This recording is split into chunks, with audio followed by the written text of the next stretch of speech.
हरि ओम। वैशंपायन उवाच कनिंगस्य मतं ज्ञात्वा कृष्णेन भरतर्षभ दुर्योधनश्च कर्णश्च शकुने सौबलस्तथा। श्री गुरुभ्यो नमः। हरि ओम। వైశంపాయనుల వారు చెప్తున్నారు, ఓ జన్మేజయ వినవయ్య, ఆ కనింకుడి యొక్క అభిప్రాయాన్ని సమగ్రంగా తెలుసుకొని దుర్యోధనుడు కర్ణుడు ఆ సుబలుడి యొక్క కుమారుడైనటువంటి ఆ యొక్క శకుని మరియు దుశ్శాసనుడు ఈ నలుగురు ఒక దగ్గర చేరి వాళ్ళు మంత్రాలోచన అనేటువంటి దాన్ని చేశారయ్యా. ఈ విధంగా అనంతరం ఆ దుర్యోధనుడు ధృతరాష్ట్రుణ్ణి గూర్చి ఈ విధంగా అంటున్నారు కదా,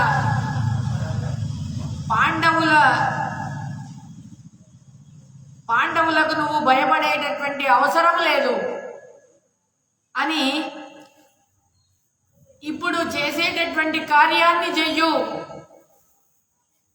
వాళ్లను ఆ యొక్క వారణావతికి పంపించు అని ఈ విధంగా దుర్యోధనుడు అంటున్నాడు. దుర్యోధనుడు అనగానే వైశంపాయనుల వారు అంటున్నారు కదా, ధృతరాష్ట్రుడైతే దుర్యోధనుడి యొక్క మాటలను విని, ఓ పుత్రరత్నమా,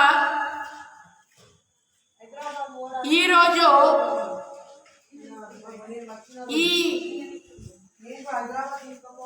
ఈ అపవాదమైనటువంటి ఇవన్నీ కూడా నాపైన చాలా అపవాదం అనేటువంటిది వస్తుంది. కాబట్టి పాండు మహారాజు గారు ఎల్లప్పుడూ కూడా ధర్మాన్ని ఆశ్రయించినటువంటి వాడు, ధర్మానుష్ఠాన పరుడైనటువంటి వాడు, నాకు మరియు బాంధవులందరికీ కూడా ఆయన హితం కోరినటువంటి వాడు. తర్వాత ఈ సమగ్రమైనటువంటి యొక్క విషయాన్ని నేను నీకు తెలుపుతున్నాను. నన్ను వదిలి ఆ పాండు మహారాజు ఒకరోజు కూడా భోజనాదులు చేయలే. భోజనము కానీ వ్యవహార విషయంలో కానీ నన్ను అడగతే ఏ పని కూడా ఆయన చేయలే. ఈ విధంగా అనేకమైనటువంటి వ్రతాలను ధారణ చేసినటువంటి వాడు అని ఈ విధంగా అంటున్నారు. ఈ విధంగా ఆ పాండు మహారాజు గారు ఎలా అయితే ఉన్నారో వాళ్ళ యొక్క పుత్రుడైనటువంటి ఆ యొక్క యుధిష్ఠిరుడు కూడా పాండులాగానే ధర్మపరాయణుడైనటువంటి వాడు, ఆయన కూడా గుణవంతుడైనటువంటి వాడు, లోకము లోపల ప్రఖ్యాతుడైనటువంటి వాడు, ఈ పౌరజనులందరికీ కూడా వాడు సమ్మతుడైనటువంటి వాడు. అటువంటి వాడు విశేషంగా తన తమ్ముల యొక్క సహాయం పొంది ఈ విధంగా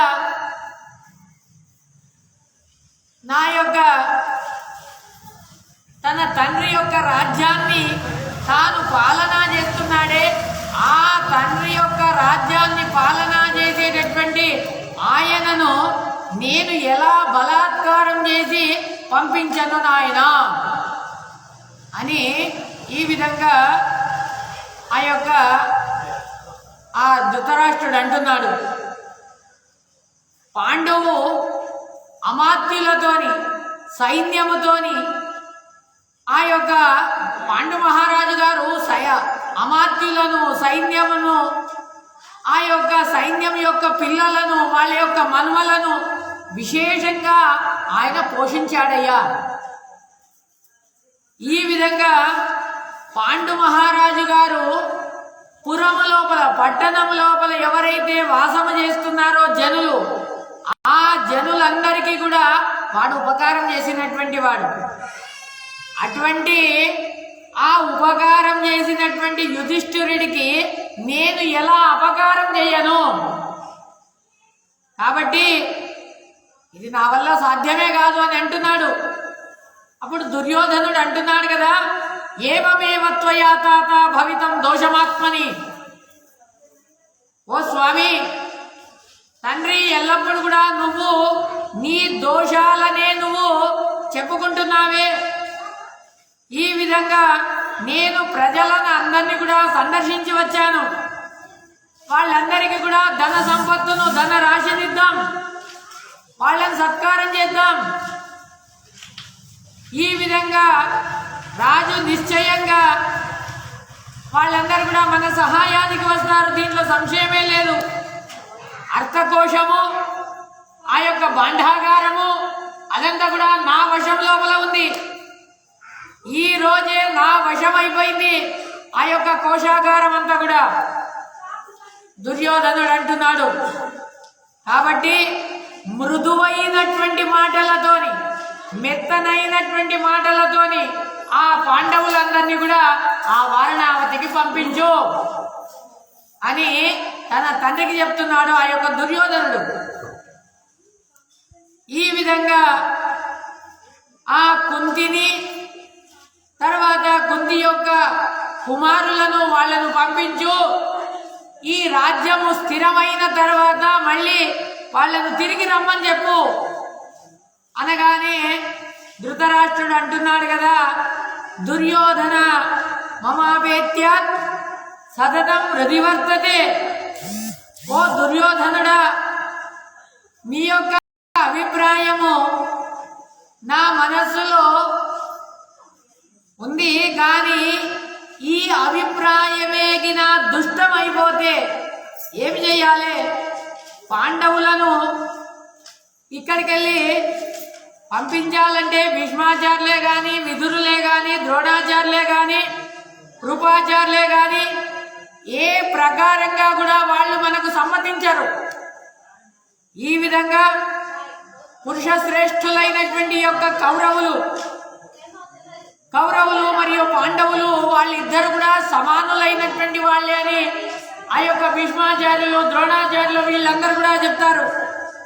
ఈ విధంగా యశస్విలైనటువంటి వాళ్ళు, ధర్మనిత్యులైనటువంటి వాళ్ళు, ఈ విధంగా వాళ్ళ మధ్య లోపల నేను ఎలా వైషమ్యము, వాళ్ళు కావాలి వీళ్ళు వద్దు అని ఏ విధంగా నేను పుట్టించను ఏ పుత్ర? ఇది జగత్తు లోపల నింది అవుతుంది కదా అనగానే దుర్యోధనుడు అంటున్నాడు కదా, మధ్యస్థ సతతం భీష్మో ద్రోణపుత్రో మయి స్థిత యతపుత్రస్తతో ద్రోణో భవిత నాత్ర సంజయ. భీష్మాచార్యుల వారు ఎల్లప్పుడూ కూడా వాళ్ళు తటస్థమై ఉన్నారు. అశ్వత్థామాచార్యుల వారు వాళ్ళు నా పక్షం లోపల చేరినటువంటి వాళ్ళు. ఈ విధంగా ఎక్కడైతే అశ్వత్థామాచార్యుల వారు ఉంటారో అక్కడ ద్రోణాచార్యుల వారు ఉంటారు. ఈ విషయం లోపల సంశయమే లేదు. ఈ విధంగా ఎక్కడైతే ద్రోణాచార్యులు, అశ్వత్థామాచార్యుల వారు ఉంటారో అక్కడ ఆ శరద్వంతుల యొక్క కుమారులైనటువంటి కృపాచార్యుల వారు వాళ్ళ ఆ యొక్క భావ అయినటువంటి ఆ ద్రోణాచార్యుల వారు ఎక్కడైతే ఉన్నారో వాళ్ళు అక్కడే ఉంటారు కృపాచార్యుల వారు. ఈ విధంగా వాళ్ళు తన చెల్లెలి యొక్క కొడుకును వాళ్ళు వదలరు. చెల్లెలి యొక్క కొడుకు అంటే ఎవరు? అశ్వత్థామాచార్యులు. అశ్వత్థామాచార్యులను వాళ్ళు వదలరు.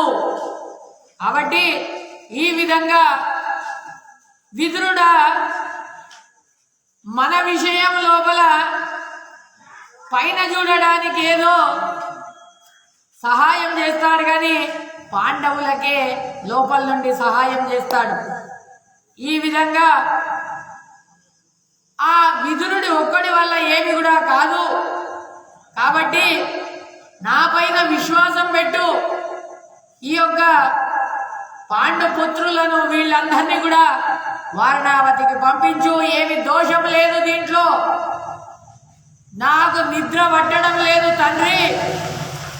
నాకు హృదయం లోపల ఆ శల్యము బాణము దిగినట్టు అవుతుంది అని అంటున్నాడు. ఈ విధంగా నాకు ఈ శోకాగ్ని నుండి నన్ను దూరం చెయ్యు అని ఈ విధంగా ఎప్పుడైతే అనగానే వైశంపాయనుల వారు అంటున్నారు కదా, అప్పుడు ఆ రాజుగారు ఆ ధృతరాష్ట్రుడు దుర్యోధనుడి యొక్క మాటలను విని బయట నిందాపూర్వకంగా దాన్ని నిరాకరించి మనసులో మాత్రం దాన్ని ఆశ్రయించి అనేక రీతిలుగా ఈ విధంగా తాను చింతా చేసినాడు. ఈ విధంగా దుర్యోధనుడు వాడి యొక్క తమ్ములైనటువంటి వాళ్ళందరూ కూడా చేరి ప్రజలందరూ కూడా నిదానంగా అర్థమానాలను కూడా కాపాడుకొని తమ పక్షానికి చేరినటువంటి వాళ్ళు అయినారు. ఆ దుర్యోధనుడు ఎవరినైతే నియోజనం చేసినారో అక్కడ ఆ మంత్రులందరూ కూడా అక్కడ ఉన్నారు. వాళ్ళందరినీ కూడా కుశల ప్రశ్నలు అడిగినారు. వారణావతి వాళ్ళందరూ పాండవుల దగ్గరికి వెళ్ళి అంటున్నారు కదా, వారణావతి అతి సుందరమైనటువంటి నగరం, హస్తినావతి కంటే బహు సుందరమైనటువంటి నగరం వారణావతి, రమ్యమైనటువంటిది అని ఆ మంత్రులందరూ కూడా వాళ్ళు దుర్యోధనుడి యొక్క మంత్రులందరూ కూడా పాండవుల దగ్గర అంటున్నారయ్యా, పశుపతి నగరమైనటువంటిది ఆ వారణావతి, అక్కడ పెద్ద జాత్ర నడుస్తున్నదయ్యా. ఆ జాత్ర అత్యంత మనోహరమైనటువంటిది. ఈ విధంగా సర్వరత్నాలతో కూడినటువంటిది, మనోహరమైనటువంటిది. పుణ్య దేశం లోపల ఆ జాత్ర నడుస్తున్నది. మంత్రులందరూ కూడా దుర్యోధనుడి యొక్క ఆదేశానుసారంగా అక్కడ మాట్లాడుతున్నారు కదా. వారణావతము, ఆ వారణావతం అనేటువంటి ఆ యొక్క పట్టణము అతి సుందరమైనటువంటిది అని ఈ విధంగా చెప్పగానే పాండవులు అంటారు కదా, మనం అక్కడికి వెళ్దాము అని అంటున్నారు. ఈ విధంగా పాండవులు అక్కడికి వాళ్ళు వెళ్తున్నారు అనేటువంటి వార్త వాళ్ళ మనస్సు లోపల ఎప్పుడైతే కలిగిందో అప్పుడు అంబికాసుతుడైనటువంటి ధృతరాష్ట్రుడు పాండవులను గూర్చి ఈ విధంగా అంటున్నాడు కదా. ధృతరాష్ట్రుడు అంటున్నాడు కదా, ఓ పాండవులారా, ఓ యుధిష్ఠిరుడా, ఇక్కడ రారా. మీరు సమగ్రమైనటువంటి శాస్త్రాధ్యయనం చేసినారు. ద్రోణాచార్యుల వారి దగ్గర మరియు కృపాచార్యుల వారి దగ్గర ఈ యొక్క అస్త్ర విద్యలను మీరు సంపాదన చేసినారు.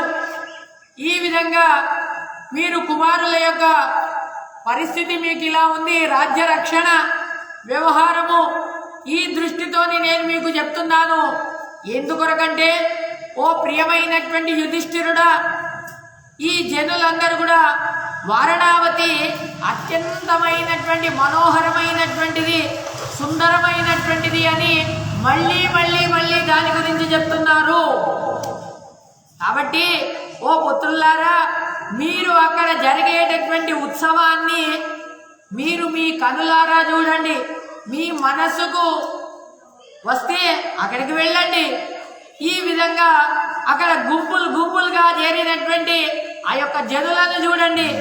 అక్కడ దేవతలందరూ కూడా విహారం చేస్తారు. అక్కడ వెళ్ళి చూడండి. దేవతల కాంతిలాగా బ్రాహ్మణులు అందరు కూడా అక్కడ ఉంటారు. విశేషంగా వాళ్ళకు దానం చేసినారు. వారణావతి ఈ విధంగా చాలా సుందరమైనటువంటిది. ఆ సుందరమైనటువంటి వారణావతిని చూసి సంతోషం చెంది పునః మళ్ళీ మీరు హస్తినావతికి మళ్ళీ తిరిగి రండి నాయనా. లేకపోతే వారణావతిలోనే మీకు బాగా ఉంటే అక్కడే ఉండండి, వారణావతి లోపలనే అని ఈ విధంగా ఎప్పుడైతే చెప్పగానే వైశంపాయనుల వారు అంటున్నారు కదా, యుధిష్ఠిరుడు ధృతరాష్ట్రుడి యొక్క మనస్సు యొక్క అభిప్రాయాన్ని, అసహాయతను తెలుసుకొని సరే కాని అని అన్నారు. ఈ విధంగా అనంతరం యుధిష్ఠిరుడు మహాప్రాజ్ఞులైనటువంటి ఆ యొక్క భీష్మాచార్యులు, మేధావి అయినటువంటి ఆ యొక్క విదురుడు, ద్రోణాచార్యులు, బాల్లీకులు, తర్వాత కౌరవుడైనటువంటి ఆ యొక్క సోమదత్తుడు, తర్వాత కృపాచార్యులు, అశ్వత్థామాచార్యులు, యశస్విని అయినటువంటి ఆ యొక్క గాంధారి యొక్క సమీపంలో వెళ్ళి ఈ విధంగా దీనంగా మాట్లాడారు. ఏమనంటే, ఈరోజు ఆ ధృతరాష్ట్రుల వారి యొక్క ఆజ్ఞానుసారంగా మేము ఈ జనముతో నిండి ఉండేటటువంటి ఆ రమణీయమైనటువంటి ఆ వారణావతి అనేటువంటి నగరానికి మేము పరివార సమేతంగా మేము వెళ్ళాలని అనుకుంటున్నాము. కాబట్టి మీరందరూ కూడా ప్రసన్న హృదయులై మీరు మాకు శుభం కలగాలి అని మీరందరూ కోరుకోండి.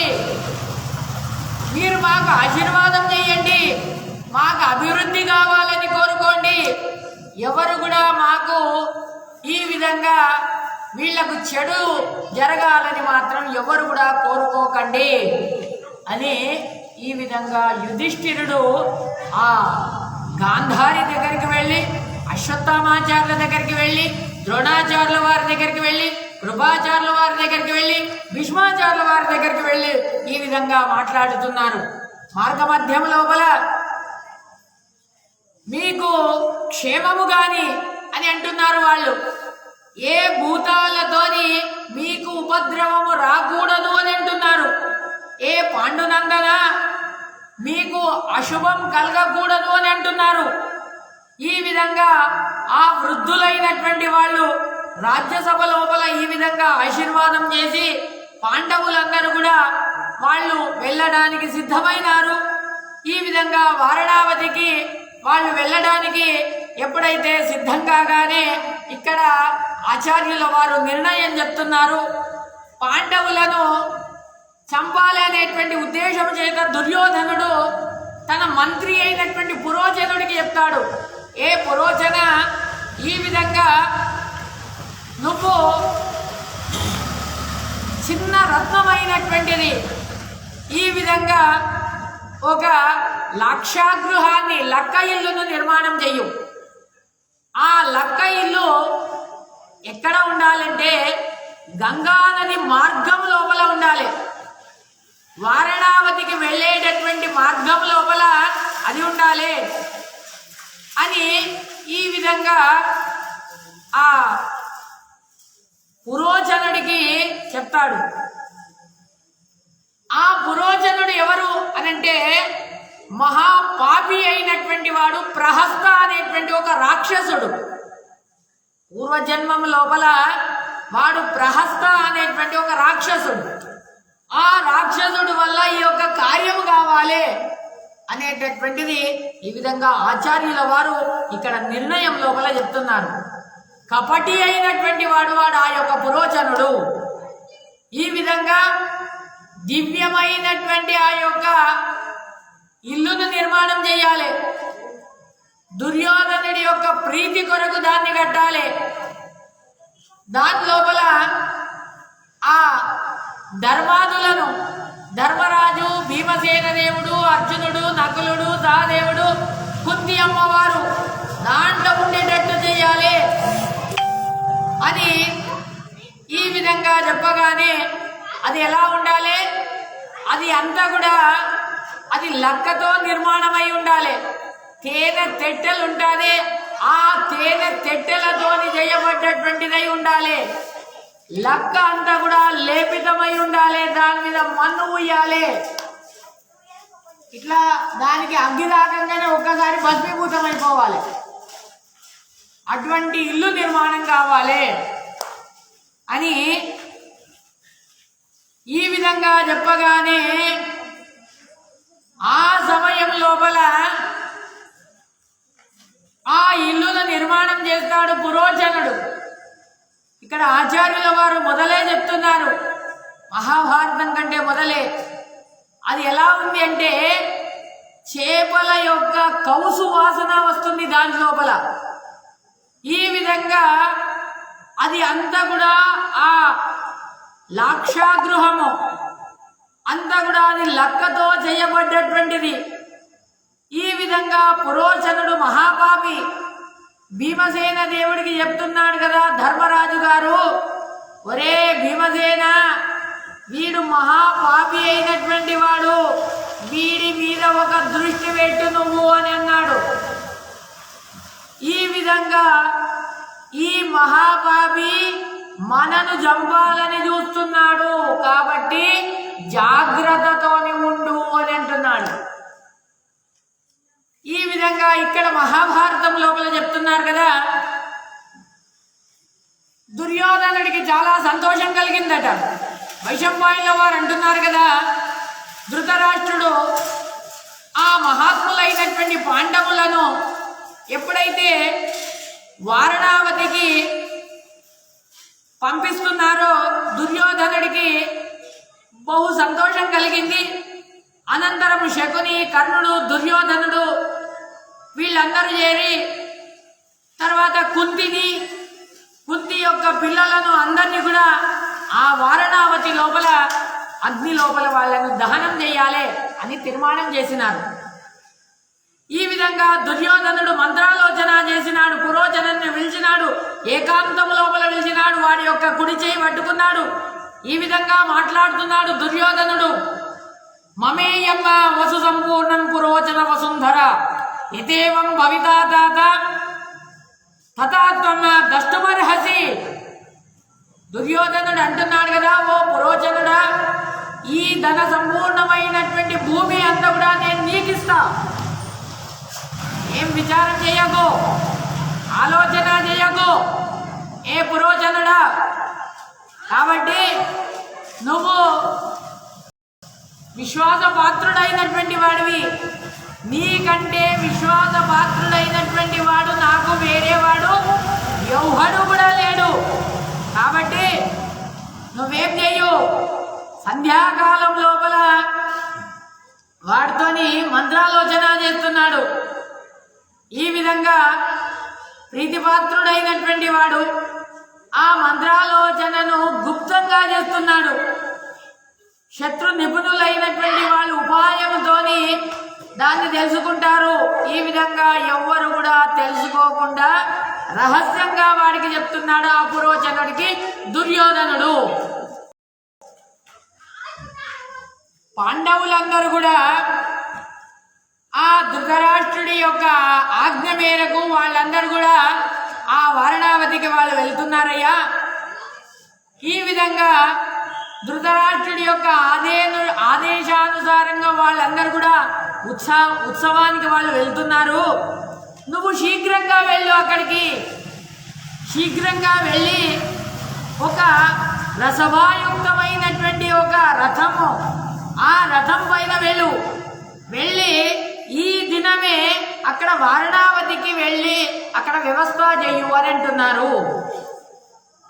అక్కడ వ్యవస్థ చేసి అక్కడ ఆయుధాగార సమీపం లోపల పరమ సమ్మతమైనటువంటి 4 బావులు ఉండేటట్టు ఒక ఇల్లును నిర్మాణం చెయ్యు. ఈ విధంగా ఆ ఇల్లు గోడలు చాలా ఎత్తైనటువంటివై ఉండాలి. ఆ గోడలకు అన్నిట్లకు కూడా అదంతా కూడా లక్కతో చేయబడ్డటువంటిదై ఉండాలి. ఈ విధంగా దాన్ని అంతా కూడా ఆ గడ్డితో చేయబడ్డటువంటిదై, తర్వాత ఆ తుంగతో చేయబడ్డటువంటిదై, తర్వాత ఈ ఏదైతే ఆ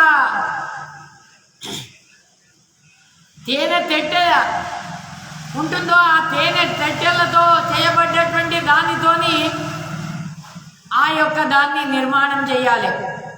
దానికంతా కూడా మొత్తము నెయ్యిని రాజాలే, తర్వాత నూనెని రాజాలే, దానిపైన లక్కను రాజాలే, దానిపైన మన్నును ఉయ్యాలి, లేపనం చేయాలి అని ఈ విధంగా అక్కడక్కడ ఆ యొక్క బిదురు చేపలను పెట్టాలి, తర్వాత కట్టెలను పెట్టాలి, అక్కడక్కడ పత్తిని పెట్టాలి. పత్తి తొందరగా కాలిపోతుంది కాబట్టి పత్తిని పెట్టాలి. ఈ విధంగా అది పాండవులకు తెలియకూడదు, వేరే ఎవరికి కూడా పరీక్ష చేసినా కానీ కూడా తెలియకూడదు. ఆ విధంగా దాన్ని నిర్మాణం చేయాలి. ఆగ్నేయ ద్రవ్యం అని ఎవరికి కూడా అది శంక రాకూడదు, దాన్ని అలా నిర్మాణం చేయాలి అని దుర్యోధనుడు ఆ పురోచనుడికి చెప్తాడు. ఈ విధంగా ఆ మణిని ఆ ఇల్లును ఆ విధంగా నిర్మాణం చేయాలి అనగానే కుంతీదేవి మరియు ఆ కుంతీదేవి యొక్క కుమారులు బంధువులందరూ కూడా అక్కడ వాసం చేసేటట్టు ఉండాలి, వాళ్ళను చక్కగా చూసుకో అని అంటారు. ఆ ఇంట్లో వల్ల శ్రేష్టమైనటువంటి ఆసనాలు ఉండాలి, వాహనాలు ఉండాలి, తర్వాత శయ్య పడుకునేటటువంటి మంచాలు ఉండాలి. పాండవులకు అవన్నీ కూడా ఆ ఏర్పాట్లు చెయ్యు నాయన అక్కడ అని నా తండ్రి గారికి సంతోషపెట్టు అని ఈ విధంగా చెప్పగానే కాలచక్రం ఏ విధంగానైతే తిరుగుతుందో ఆ విధంగా వాళ్ళందరినీ కూడా వారణావతికి మనం పంపిద్దాం. వాళ్ళందరూ కూడా వారణావతి వెళ్ళినారు. పరమ విశ్వాసంతో కూడినటువంటి వాళ్ళకి ఏ విధమైనటువంటి శంక రాకూడదు. గృహద్వారం లోపల వాళ్ళందరూ కూడా మంచి విశ్వాసంతో ఉన్నప్పుడు నువ్వు బయటకు వచ్చి ఆ గృహద్వారమందు అక్కడ ఆ ద్వారమందు అగ్ని పెట్టేసి నువ్వు బయటకు వచ్చేసి, వాళ్ళు అందులోనే ఉంటారు, వాళ్ళు దాంట్లో ఆ అగ్నికి అవుతైపోతారు నాయన అని దుర్యోధనుడు ఈ విధంగా పురోచనుడికి ఉపాయాన్ని చెప్తాడు. ఈ విధంగా ఆ ఇల్లు ఎప్పుడైతే కాలిపోయిన తర్వాత పాండవులందరూ కూడా అయ్యో ఇంట్లో కాలిపోయినారు అని చెప్పి మనమందరం కూడా ఇక్కడ చెప్పి శోకం చెందుదాం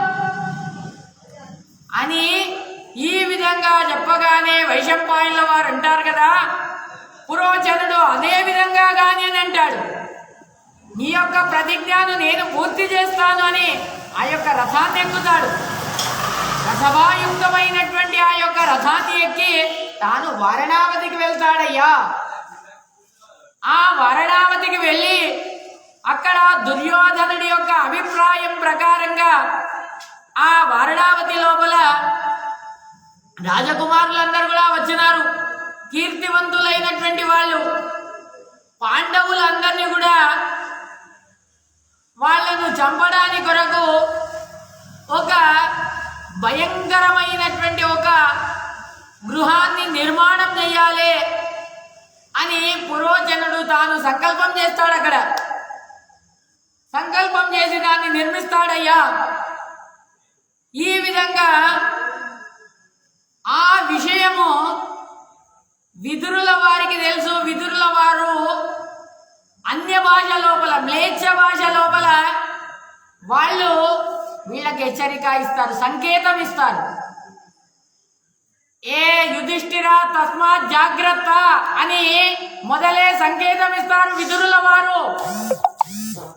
ఈ విధంగా వైశంపాయనుల వారు అంటారు కదా, పాండవస్తు రథాన్యుక్త్వ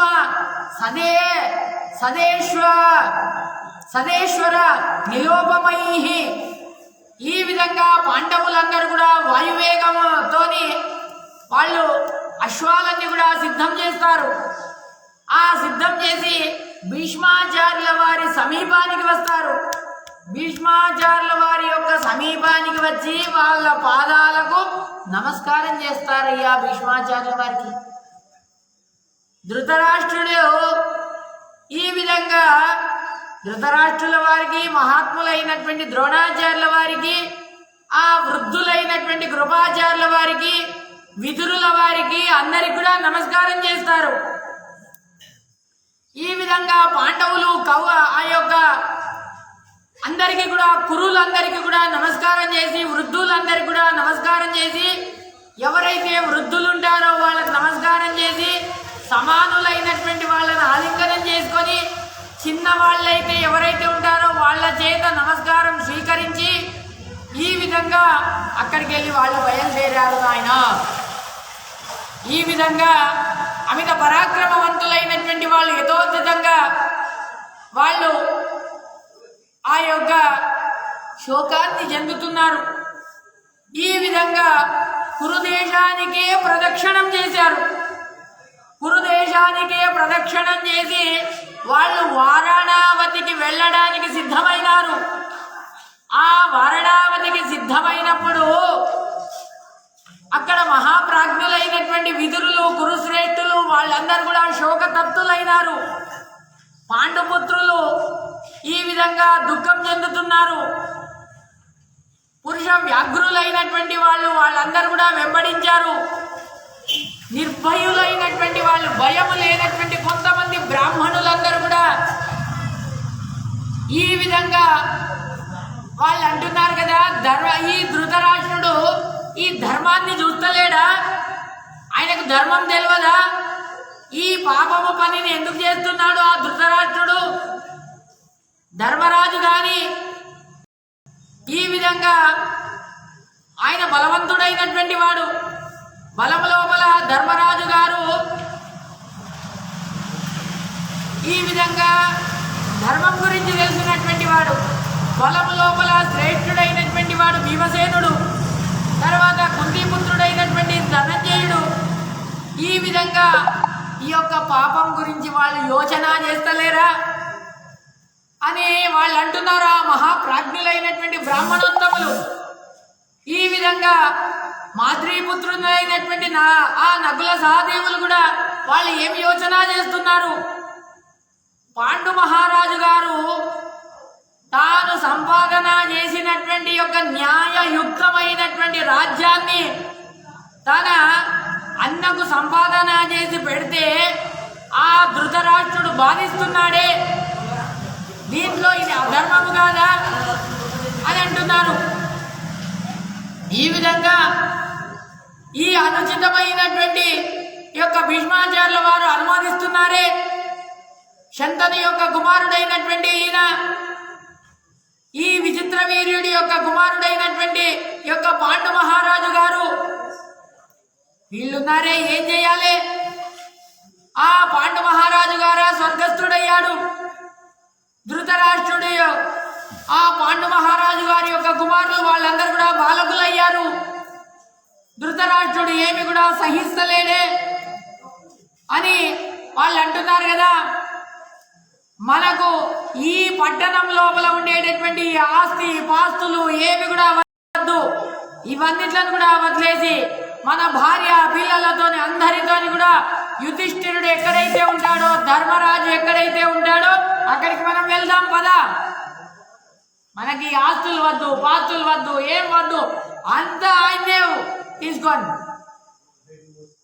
ఎక్కడైతే ధర్మం ఉందో, ఎక్కడైతే ధర్మరాజు ఉన్నాడో అక్కడికే మనం పోదాం అని ఆ పౌర జనులందరూ కూడా వచ్చారట. ఎవరైతే ఆస్తికులైనటువంటి వాళ్ళందరూ కూడా ఆ సమయం లోపల వైశంపాయనుల వారు అంటున్నారు కదా, ధర్మరాజు గారు ఆ యుధిష్ఠిరుడు పౌరవులను గూర్చి దుఃఖంలో ఉండేటటువంటి వాళ్ళ ఈ విధంగా మాట్లాడుతున్నారు కదా. పరమ సంతోషంతోని మా తండ్రి, మా గురువు శ్రేష్ఠుడైనటువంటి వాడు ఆ యొక్క ధృతరాష్ట్రుడు, మా తండ్రి తర్వాత తండ్రి, ఆయన్నే మాకు స్వామి, ఆయన యొక్క ఆదేశం కాబట్టి ఆయన ఆదేశాన్ని మేము తప్పకుండా పాలన చేయాలి. ఇది కాబట్టి మేము అనుష్ఠానం చేయాలి, ఇది మా వ్రతం, కాబట్టి మేము వెళ్తున్నాం. కాబట్టి మీరందరూ కూడా సౌహార్ద్ర హృదయముతోని మీరు తిరిగి వెళ్ళండి అని ఈ విధంగా మీకు ప్రదక్షిణం చేస్తున్నామని చెప్పగానే వాళ్ళందరి చేత ఆశీర్వాదం తీసుకొని అప్పుడు మీ మీ ప్రియమైనటువంటి కార్యాలను చేసుకోండి అనగానే పౌరజనులందరూ కూడా అలాగే కానీ వాళ్ళందరూ కూడా పాండవులకు ప్రదక్షిణం చేసి ఆశీర్వాదాలను తీసుకొని హస్తినాపురానికి వాళ్ళు వెళ్ళినారు. నాయన పౌరులందరూ కూడా నివృత్తులు అయిన తర్వాత వాళ్ళందరూ వెళ్ళిపోయిన తర్వాత సత్కర్మము లోపల అన్ని సత్కర్మలను చేసేటటువంటి ఆ యొక్క విదురుడు పాండవులను గురించి ఆ కౌంతేయుని గురించి ఈ విధంగా హెచ్చరిస్తున్నాడు, మాట్లాడుతున్నాడు. విదురుడు అంటున్నాడు కదా, స్వయం కుశలుడైనటువంటి వాడు సంకేతపూర్వకంగా సంకేతం ఇస్తున్నాడు, సంకేత సూచనలను ఇస్తున్నాడు. ధర్మార్థ కుశలుడైనటువంటి వాడు ఈ విధంగా మాట్లాడుతున్నాడు. ఒరే ఆపత్తు వచ్చినప్పుడు దాని నుండి మనము బయటపడాలి, ఆపత్తు వచ్చినప్పుడు మనం దాని నుండి బయటపడాలి అని ఇది ఆ ధర్మరాజు గారికి చెప్తున్నాడు. లోహమయమైనటువంటి యొక్క శరీరము, ఈ శరీరాన్ని ఎవరైతే కత్తిరిస్తారో హరితమైనటువంటి శస్త్రముతోని ఈ విధంగా దాన్ని ఆ శత్రువులు దాన్ని చంపడానికి సాధ్యం కాదు. కాబట్టి దాంతోని ఆ విషం అనేటువంటి దానితోని నువ్వు ఎల్లప్పుడూ కూడా జాగ్రత్తతోని ఉండు అని ఆ భీమసేన దేవుడికి హెచ్చరిక ఇస్తున్నాడు. ఏ భీమసేన దేవా, నువ్వు ఎల్లప్పుడూ కూడా ఆ యొక్క అగ్నితోని ఈ విధంగా జాగ్రత్తతోని ఉండు అని వీళ్ళను రక్షించు అని ఆ విదురుడు భీమసేన దేవునికి సూచన చేస్తున్నాడు. అంధుడైనటువంటి వాడికి దారి తెలియదు, ఈ విధంగా దిక్కులను తెలియదు, ధైర్యము లేనటువంటి వాడు ఐశ్వర్యము పొందలేడు. కాబట్టి ఈ విధంగా నా మాటలను తెలుసుకో, ఈ విధంగా ఈ మార్గములను ఈ దిక్కులను తెలుసుకొని హస్తినాపురం వెళ్లకుండా వేరే మార్గం లోపల వెళ్ళు ఏ భీమసేన అని ఈ విధంగా ఆ యొక్క భీమసేన దేవుడికి సూచించినాడు. ధీరుడైనటువంటి వాళ్ళు, అనాప్తులైనటువంటి వాళ్ళు లోహమైనటువంటి యొక్క శస్త్రాలను స్వీకరించకూడదు. ముళ్ళ పంది ఉంటది, అది వాసనతోని ఈ విధంగా అది తెలుసుకుంటది. ఈ విధంగా అగ్ని భయం వచ్చినప్పుడు దాన్ని మనం దాని నుండి దూరం కావాలి. ఈ విధంగా అగ్ని భయం వచ్చినప్పుడు అక్కడ ఒక బిలమూలకంగా అంటే ఒక రంధ్రం చేయాలి, ఆ రంధ్రం మూలకంగా మనం బయటపడాలి నాయన అని, నక్షత్రాల వెలుగుల లోపలనే మనం బయటపడాలి అని ఈ విధంగా చెప్తూ ఈ విధంగా రాత్రి వేళ లోపల దాన్ని గమనించాలి అని ఆ పురోచనుడికి కానీ ఎవరికి కూడా తెలియకూడదు. ఆ పురోచనుడు వాళ్ళు ఎంతమంది ఉన్నారు? వాళ్ళు 5 ఉన్నారు. మీరెంతమంది ఉన్నారు? మీరు 5 ఉన్నారు. పురోచనుడి యొక్క మంత్రులు 5, పురోచనుడి యొక్క భార్య, ఈ విధంగా వాళ్ళు 6, మీరు 5, మీ తల్లి కలిసి 6. ఈ విధంగా వాళ్లకు తెలియకుండా మీరు దీంట్లోకెళ్ళి బయటపడాలి, వాళ్ళు దీంట్లోనే ఉండాలి, మీరు బయటపడాలి అని ఈ విధంగా విదురుడు ఎప్పుడైతే సంకేతం ఇవ్వగానే సంకేతం చెప్తాడో అక్కడికి వెళ్ళి ఆ యొక్క కుంతి మాతకు తర్వాత పాండవులకు తాను ప్రదక్షిణం చేసి అక్కడికి వెళ్ళిపోతాడు. ఈ విధంగా విదురుడు భీష్మాచార్యుల వారు పౌరజనులందరూ కూడా వాళ్ళు వెళ్ళిన తర్వాత యుధిష్ఠిరుడు ఈ విధంగా మాట్లాడుతున్నారు కదా, కుంతి అడుగుతున్నారు కదా, ఏమోరా విదురుడు ఏమేమో నీకు సూచనలను చేసినాడు కదరా, ఏమి సూచనలు చేసినాడో చెప్పురా అని అడిగింది. అడగగానే అమ్మ విషముతోని అగ్నితోని ఎల్లప్పుడు కూడా జాగ్రత్తగా ఉండుండి అని విదురుడు చెప్పాడు. శుద్ధమైనటువంటి మార్గములో వెళ్ళండి అని ఆ యొక్క విదురుడు చెప్పాడు. జితేంద్రియుడు గమ్మన్నాడు. ఇంద్రియాలను జయించాలి అని అన్నాడు. ఎల్లప్పుడు కూడా నిద్రావస్థలో ఉండకూడదు అని అన్నాడు. ఈ విధంగా వైశంపాయనుల వారు అంటున్నారు కదా, పాల్గొన మాసము 8వ రోజు రోహిణి నక్షత్రం రోజు ఆ యొక్క పాండవులందరూ కూడా ఆ వారణావతికి వాళ్ళు ఎప్పుడైతే బయలుదేరారు నాయన, ఈ విధంగా పురజనులందరూ కూడా వాళ్లకు స్వాగతం పలుకుతున్నారట. ఆ వారణావతిలో ఉండేటటువంటి జనులందరూ కూడా ఈ విధంగా అయ్యో స్వామి మీరు వచ్చారా, చాలా సంతోషం చాలా సంతోషం అని వాళ్ళందరూ కూడా ఆ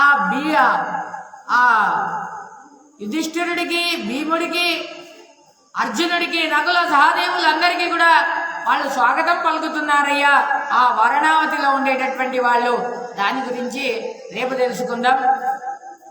ఇది శ్రీమన్మహాభారతే శతసహస్రికాయాం సంహితాయాం ఆదిపర్వణి 4,45,000 ఇది జాతగృహ దాహ పర్వణి 3యోధ్యాయः. శ్రీకృష్ణార్పణమస్తు.